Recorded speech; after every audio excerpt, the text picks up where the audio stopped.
सुप्रभात बच्चों, स्वागत है आपका आज की संस्कृत की इस कक्षा में। मैं स्मिता मिश्रा आज आप लोगों को संस्कृत में लास्ट चैप्टर चतुर्दशः पाठः पढ़ाने जा रही हूँ। चैप्टर का नाम है गणना यानी नंबर्स, जो संख्या होती है, गिनती जिसको बोलते हैं, ठीक है, और काउंटिंग, वही हम पढ़ाने जा रहे हैं। तो बच्चों, संस्कृत में 3 लिंग होते हैं, स्त्रीलिंग, पुल्लिंग और नपुंसकलिंग। पुल्लिंग यानी कि पुरुष यानी आदमी को या लड़के को कहते हैं। स्त्रीलिंग यानी लड़की या औरत को कहते हैं, ठीक है। और नपुंसकलिंग जो ना तो स्त्री हो ना तो पुरुष हो, यानी कि वो किसी भी वस्तु को कहेंगे, ठीक है। जो निर्जीव वस्तुएं होते हैं उन्हें हम नपुंसकलिंग कहेंगे, ठीक है। तो आइए देखते हैं यहाँ पे लिंग, यहाँ पे पुल्लिंग के बारे में हम लोग पढ़ने जा रहे हैं। और इसमें वचन भी 3 होते हैं, एक वचन, द्विवचन और बहुवचन। बहुवचन में 2 के बाद जितने भी होंगे सारे बहुवचन में आएंगे। जैसे कि ये 1 है तो इसे हम एक वचन कहेंगे, ये 2 है तो इसे हम द्विवचन कहेंगे, और ये 3 है तो हम इसे बहुवचन कहेंगे। अब 3 से जितने भी ज्यादा आएंगे, 4 होंगे तो भी बहुवचन होगा, 5, 6, 7, 8, 9, 10, चाहे जितने भी होंगे वो सारे आपके बहुवचन होंगे, ठीक है। सेम वही चीजें स्त्रीलिंग में होंगी, एक वचन, द्विवचन, बहुवचन। बहुवचन में 2 से अधिक जितने भी आएंगे, कोई भी स्त्री, पुरुष या फिर वस्तु, तो वो सभी बहुवचन में आएंगे, ठीक है। नपुंसकलिंग में भी सेम चीजें हैं। अगर 1 है तो वो एक वचन है, 2 है तो द्विवचन है, 3 है तो बहुवचन है, और 3 के बाद जितने भी आएंगे वो सारे बहुवचन हैं। आइए देखते हैं कि 1 को क्या कहेंगे। 1 है तो 1 को हम कहेंगे एकः। पुल्लिंग में 1 को एकः कहेंगे। सिंह मीन शेर, ये एक शेर के लिए सिंह शब्द का प्रयोग करेंगे, ठीक है। 1 के लिए एकः, शेर के लिए सिंह, एक शेर। जैसे पहले हम काउंटिंग देख लेते हैं। एकः, द्वौ, त्रयः, चत्वारः। एकः मीन्स 1, द्वौ मीन्स 2, त्रयः मीन्स 3, चत्वारः मीन्स 4, ठीक है। एकः, द्वौ, त्रयः, चत्वारः। अब शेर को हम एक वचन अगर है तो 1 शेर है तो सिंह, 2 शेर है तो सिंहौ, और 3 शेर है तो सिंहाः। और फिर बहुवचन है, यानी कि 3 के बाद जितने भी बहुवचन में आएंगे वो सारे सिंहा ही बोले जाएंगे, ठीक है। सिंह, सिंहौ, सिंहाः, सिंहः, सिंहौ, सिंहाः। एकः, द्वौ, त्रयः, चत्वारः, ये पुल्लिंग के रूप हैं, ठीक है। पुल्लिंग के रूप 3 वचन में है, एकः, द्वौ, त्रयः, चत्वारः। अब स्त्रीलिंग में एकः पुल्लिंग होगा, एका स्त्रीलिंग शब्द होगा। 1 को ही स्त्रीलिंग में एका बोलते हैं। एका धेनुः, एका मीन्स 1, धेनु मीन्स गाय। अब यहाँ 2 इसको संस्कृत में 2 को दौ बोलेंगे पुल्लिंग में, और स्त्रीलिंग में 2 को द्वे बोलेंगे, ठीक है। द्वे, धेनुः, धेनुः मीन्स गाय, तो गाय। अब यहाँ पे पुल्लिंग में 3 को त्रयः बोल रहे हैं, और स्त्रीलिंग में 3 को तिस्त्र बोलेंगे, तिस्त्र, धेन्वाः। अब ये बहुवचन में मतलब 3 से अधिक 4 भी होंगे तो भी वो धेन्वा ही कहे जाएंगे, ठीक है। तो 3 को तिस्त्र बोलेंगे और 4 को चतस्त्र बोलते हैं। स्त्रीलिंग में एका, द्वे, तिस्त्र, चतस्त्र, ठीक है। एकः, द्वौ, त्रयः, चत्वारः, ये पुल्लिंग शब्द के लिए है, और ये स्त्रीलिंग के लिए है एका, द्वे, तिस्त्र चतस्त्र। यहाँ पे ये नपुंसकलिंग है। नपुंसकलिंग में एक के लिए एकम, दो के लिए द्वे, तीन के लिए त्रीणि और चार के लिए चत्वारि। एकम द्वे त्रीणि चत्वारि। औशिरम औशिरे औशिरानि। औशिरानि तीन वचन, तीन के लिए भी और चार के लिए भी औशिरानि ही बोलेंगे। ठीक है, आइए इस तरह से देख लेते हैं। पुल्लिंग में एक को एकह कहेंगे, स्त्रीलिंग में एक को एका कहेंगे, नपुंसकलिंग में एक को एकम।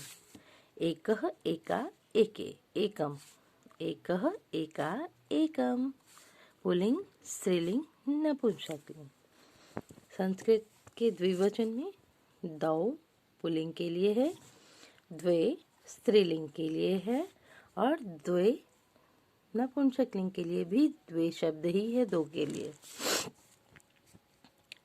तीन के लिए पुल्लिंग में त्रयः, तीन के लिए स्त्रीलिंग में तिस्त्र और तीन के लिए नपुंसकलिंग में त्रीणि।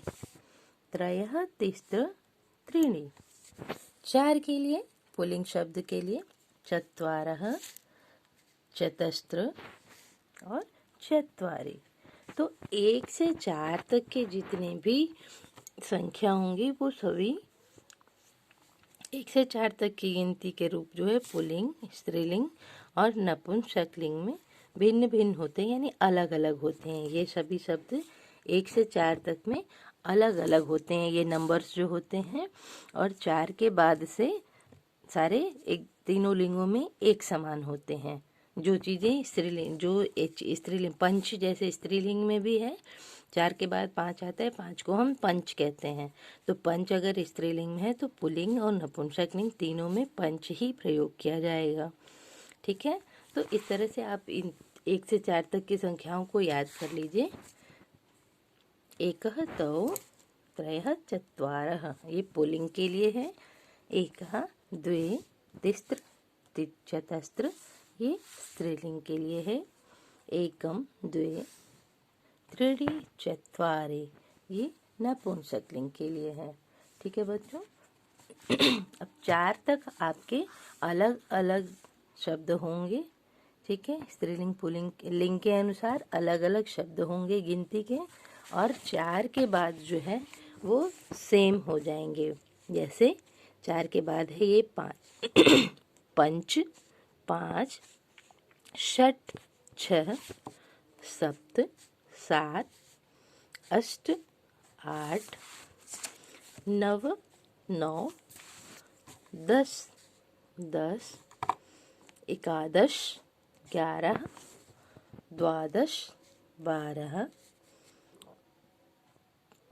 त्रयोदश, 13, चतुर्दश, 14, पंचदश, 15, षोडश, 16, सप्तदश, 17, अष्टादश, 18, एकोनविंशतिः, एकोनविंशतिः, 19 और विंशतिः 20। तो इस तरह से 1 से 20 चार तक के तीनों लिंगों में अलग अलग शब्द हैं गिनती के, और 5 से 20 तक सेम होते हैं तीनों लिंगों में। ठीक है, तो आप 1 से 20 तक, 5 से 20 तक सारे काउंटिंग को लर्न कीजिए और 1 से 4 तक के अलग अलग संख्या के शब्दों को याद कीजिए। ठीक है, लिंग के अनुसार। ओके, दिस इज, ये देखिए आप यहाँ पे चित्र पहचान कर संख्यावाची शब्द लिखिए। ये है चित्र, कमल का चित्र है, कमलानी। तो यहाँ पे कितने चित्र हैं? 3। और ये है नपुंसकलिंग, क्योंकि ये फूल है ना तो स्त्री है ना पुरुष है, तो ये है नपुंसकलिंग। तो 3 को नपुंसकलिंग में त्रीणि बोलेंगे। 3 को क्या बोलेंगे? त्रीणि। अब यहाँ पे 3 लड़कियां हैं, लड़कियों को बालिका बोलते हैं, और ये 3 हैं, इनकी संख्या कितनी है? 3 है। तो स्त्रीलिंग है, तो स्त्रीलिंग में 3 के लिए किसका प्रयोग होगा? तिस्त्र। ये है पुल्लिंग, ठीक है। 1 2 3 पुल्लिंग में, यानी कि ये लड़के हैं, पुल्लिंग है, तो इनके लिए 3 के लिए कौन सा शब्द प्रयोग होगा? त्रयः।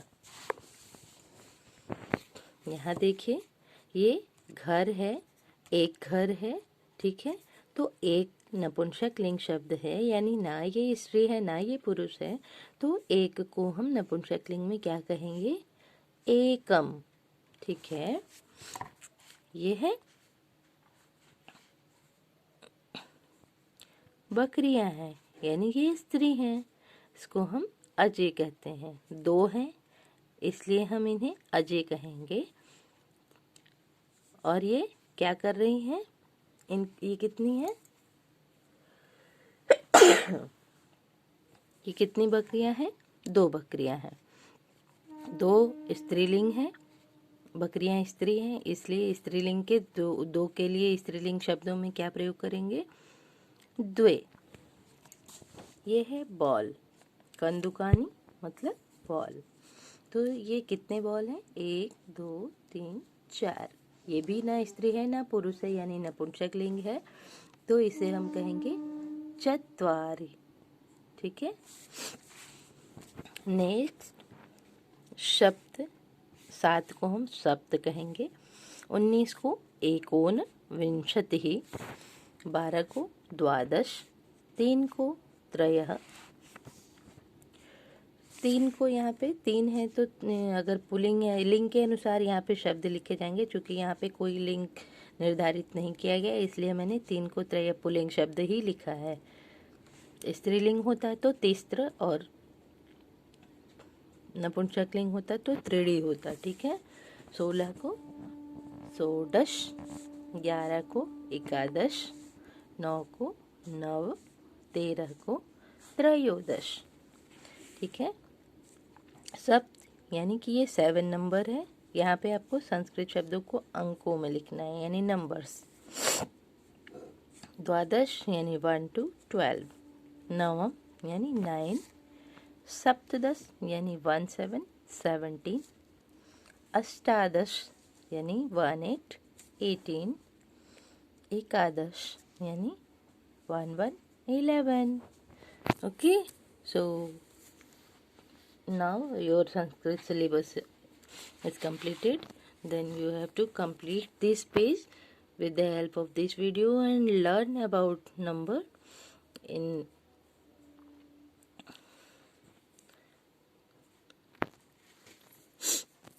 1 to 20. Okay, so thank you.